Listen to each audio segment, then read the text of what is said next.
സാത്താൻ. ദൈവത്തെക്കുറിച്ചാണല്ലോ കഴിഞ്ഞ ക്ലാസ്സിൽ പഠിച്ചത്. ഇനി ദൈവത്തിനൊരു എതിരാളി വേണമല്ലോ.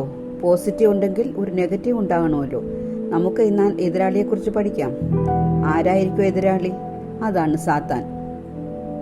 പുതിയ നിയമത്തിൽ വരുമ്പോൾ അതിനെ പിശാച് എന്ന് വിളിക്കും. ആരാണ് ഡെവിൾ? അതൊരു ദുരാത്മാവാണ്, ദൈവാത്മാവിന്റെ ശക്തനായ എതിരാളി. ദൈവത്തിന്റെ പ്രപഞ്ച സൃഷ്ടിക്ക് മുമ്പേയുള്ള സൃഷ്ടിയാണ് ഏഞ്ചൽസ് അഥവാ മാലാഖമാർ, അതല്ലെങ്കിൽ ദൂതന്മാർ. ആത്മശരീരമുള്ളവരാണു ദൂതന്മാർ. ദൈവത്തെ ആരാധിക്കുവാനും ദൈവത്തിന്റെ ആജ്ഞ നിറവേറ്റുവാനുമാണ് ദൂതന്മാരെ സൃഷ്ടിച്ചത്. അവയ്ക്ക് ഭൂമിയിലുള്ള ഒരു ജീവജാലങ്ങളെപ്പോലെ ഭൗതിക ശരീരമോ വിശപ്പോ ദാഹമോ ഉറക്കമോ മരണമോ ഒന്നും ഉണ്ടാകില്ല. മീഖായേലാണ് ആദ്യ സൃഷ്ടിയായ ദൂതനെന്ന് പറയപ്പെടുന്നു.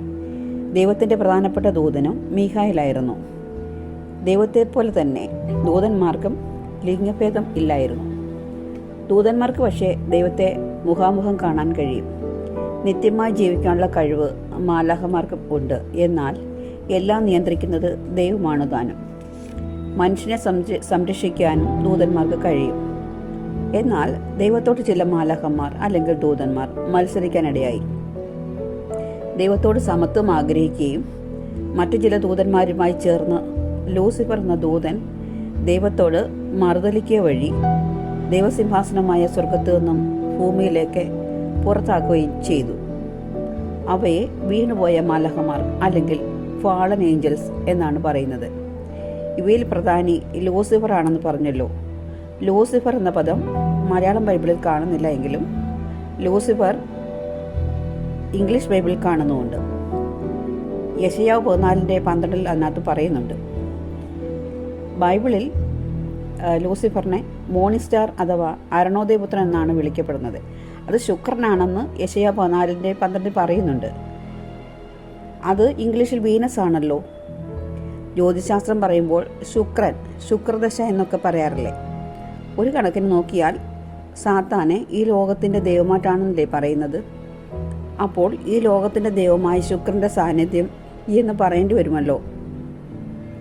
അതിനെ മനുഷ്യർ നല്ല കാലമെന്നാണ് പറയുന്നത്. യെഹസ്കേലിൻ്റെ പുസ്തകം 28:13 സാത്താൻ എന്ന പിശാചിനെ വിവിധയിനം രത്നങ്ങൾ കൊണ്ടും പൊന്നുകൊണ്ടും മൂടപ്പെട്ട കാര്യം പറയുന്നുണ്ട്. അപ്പോൾ തീർച്ചയായും സാത്താൻ വളരെ സൗന്ദര്യമുള്ളവനും ജ്ഞാനസമ്പൂർണനും എല്ലാവിധ അഭിവൃദ്ധിയും ഉള്ളവനായിരുന്നു. കൂടാതെ നല്ലൊരു ഗായകനുമാണെന്നും കാണാം. ബൈബിളിൽ ഉടനീളം നോക്കുകയാണെങ്കിൽ ദൈവത്തെയും സാത്താനെയും പുരുഷനായിട്ടാണ് പറഞ്ഞിരിക്കുന്നത്.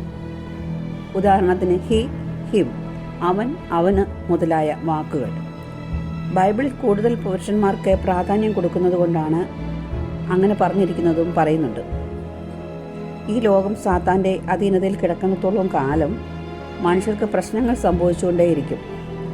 അവയിൽ നിന്നും രക്ഷ നേടാനായി മനുഷ്യൻ ദൈവത്തിൽ ആശ്രയിക്കും.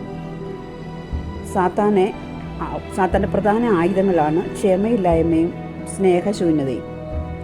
സാത്താൻ മനുഷ്യർക്ക് ചെയ്യുന്ന ഏറ്റവും വലിയ ജോലി എന്താണെന്ന് വെച്ചാൽ മനുഷ്യരിൽ നിന്നും സന്തോഷം, സമാധാനം, ഐശ്വര്യം, അഭിവൃദ്ധി, ആരോഗ്യം, നന്മ ഇതെല്ലാം എടുത്തു കളയുക എന്നതാണ്. അതുവഴി മനുഷ്യരെ ദൈവത്തിൽ നിന്നും അകറ്റാനും കഴിയും. എന്നാൽ സാത്താൻ എന്ന എബ്രായ പദത്തിന് പ്രതിയോഗി അഥവാ എതിരാളി എന്ന് പറയുന്നുണ്ട്. ബൈബിളിൽ 52 പ്രാവശ്യം ഈ പദം പ്രയോഗിച്ചിട്ടുണ്ട്. പഴയ നിയമത്തിലെ 7 പുസ്തകങ്ങളിൽ സാത്താൻ്റെ വിവിധ നാമങ്ങളുണ്ട്. പുതിയ നിയമത്തിൽ 19 പുസ്തകങ്ങൾ സാത്താനെ പറ്റി പ്രതിപാദിക്കുന്നു. സാത്താനെ പ്രതിയോഗി എന്ന പദം ഉപയോഗിച്ചിരിക്കുന്നത് അതിന് ഉദാഹരണമാണ് 1 രാജാക്കന്മാർ 11:14. എതിരാളി എന്നത് സങ്കീർത്തനം 109:6 പറയുന്നു. പുതിയ നിയമത്തിലാണ് സാത്താനെ പിശാച് എന്ന് വിളിക്കുന്നത്. ലൂക്കോസ് 4:3, വെളിപ്പാട് 20:2. അവിടെ തന്നെ പിശാചിനെ അഥവാ സാത്താനെ പഴയ പാമ്പായി പറയുന്നുമുണ്ട്. പഴയ പാമ്പെന്ന് പറയുന്നത് ഏദൻ തോട്ടത്തിൽ ആദ്യ മനുഷ്യനെ പരീക്ഷിച്ച പാമ്പ് തന്നെ. യോഹന്നാൻ 8:44 പിശാച് കുലപാതകനാണെന്നും ഭോഷ്ക് പറയുന്നവനാണെന്നും അവൻ്റെ അപ്പനുമാണെന്നും പറയുന്നു. മത്തായി 4:3 പിശാചിനെ പരീക്ഷകനായി കാണുന്നു. അതായത് മനുഷ്യർക്ക് വിവിധ ഇനം കഷ്ടതകൾ അല്ലെങ്കിൽ പരീക്ഷണങ്ങൾ വരുത്തുന്നത് പിശാചാണെന്നർത്ഥം. മനുഷ്യന് ദൈവത്തോടുള്ള വിശ്വാസം എപ്രകാരമാണെന്ന് അറിയേണ്ടതിന് ദൈവം പരീക്ഷകനെ ഏൽപ്പിച്ചു കൊടുക്കുകയാണ് ചെയ്യുന്നത്. ഇയ്യോബിൻ്റെ പുസ്തകത്തിൽ 2-ാം അധ്യായം 6-ാം വാക്യത്തിൽ ദൈവം സാത്താനോട് അവൻ്റെ, അതായത് ഇയ്യോബിൻ്റെ പ്രാണനെ മാത്രം തുടരുമെന്ന് പറഞ്ഞിട്ടുള്ളത് കൊണ്ട് മനുഷ്യൻ്റെ പ്രാണനെ എടുക്കാൻ കൂടി സാത്താന് കഴിയുമെന്ന് മനസ്സിലാക്കണം. ഇയ്യോബ് 1:10 ദൈവം വെച്ചിട്ടുള്ള പരിധിയിൽ നിന്ന് മാത്രമേ അവന് പ്രവർത്തിക്കാൻ കഴിയൂ എന്നും എഴുതിയിരിക്കുന്നു. സാത്താനെ വിളിച്ച തോതിനായി 2 കൊരിന്ത്യർ 11:14 പറയുന്നു. എന്നാൽ സാത്താനോട് എതിർത്ത് നിന്നാൽ അവൻ നമ്മെ വിട്ട് ഓടിപ്പോകുമെന്ന് യാക്കോബ് 4:7 പറയുന്നുണ്ട്. എന്നാൽ ഒടുവിൽ സാത്താനും അവൻ്റെ കൂട്ടാളികൾക്കും നിത്യാജ്ഞയാണ് ഒരുക്കിയിട്ടുള്ളത്. അതായത് അവരെ പൂർണ്ണമായും ഇല്ലാതെയാകും. വെളിപാട് 20:10 ഇത് എഴുതിയിട്ടുണ്ട്. ഇപ്പോൾ ലോകത്തിൻ്റെ പല ഭാഗങ്ങളിലും സാത്താൻ സേവകൾ നടത്തുന്നുണ്ട്. സാത്താനെ സേവിക്കുക വഴി വേഗത്തിൽ ഐശ്വര്യം വരും എന്നുള്ള തെറ്റായ പഠിപ്പിക്കൽ. ആൻറ്റോൺ ലേവൈ എന്നയാൾ സാൻ ഫ്രാൻസിസ്കോയിൽ 1966 സാത്താൻ ചർച്ച് സ്ഥാപിച്ചത്. മറ്റ് മതക്കാർ അശുദ്ധമെന്ന് കരുതുന്ന വസ്തുക്കൾ കൊണ്ടാണ് അവർ ആരാധന ചെയ്യുന്നത്. വിശുദ്ധ ഗ്രന്ഥങ്ങളെ അങ്ങേയറ്റം അവഹേളിക്കുകയും ചെയ്യും ഈ കൂട്ടർ. നമ്മുടെ ഈ കൊച്ചു കേരളത്തിലും അവർ പിടിമുറുക്കിയിട്ട് നാളുകളേറെയായി. തിരുവനന്തപുരത്ത് കൂട്ടക്കൊല ചെയ്ത കേണൽ ജിൻസൺ രാജയുടെ കഥകൾ എല്ലാവർക്കും അറിയാവുന്നതല്ലേ. അതുപോലെ തന്നെ ഒരു പെന്തിക്കോസ് വിശ്വാസിയായ കുടുംബത്തിലെ ഒരു മകനും അതിൽ പെട്ടുപോയിട്ട് സ്വന്തം പിതാവിനെ കൊന്നത് ആരും പറഞ്ഞിട്ടുണ്ടാവില്ലല്ലോ.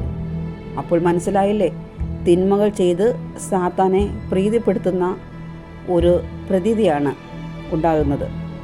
സാത്താൻ ആരെ വിഴുങ്ങേണ്ടു എന്നോർത്ത് ലോകമെമ്പാടും ഊടാടി സഞ്ചരിക്കുകയാണല്ലോ. നമ്മുടെ കുഞ്ഞുങ്ങൾ അവയിൽ പെട്ടുപോകാതെ സൂക്ഷിക്കേണ്ട ഉത്തരവാദിത്വം ഓരോ മാതാപിതാക്കൾക്കും ഉണ്ട്. പെട്ടുപോയാൽ രക്ഷപ്പെടാൻ പറ്റാത്ത വിധം അത്രമാത്രം അങ്ങനെയുള്ള അവസ്ഥയിലായിരിക്കും പിന്നീടെന്ന് നമ്മൾ മനസ്സിലാക്കണം. എൻ്റെ ഇന്നത്തെ ചിന്താവിഷയം ഇവിടെ അവസാനിക്കുകയാണ്.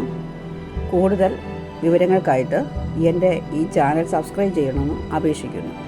ദൈവം എല്ലാവരെയും അനുഗ്രഹിക്കട്ടെ.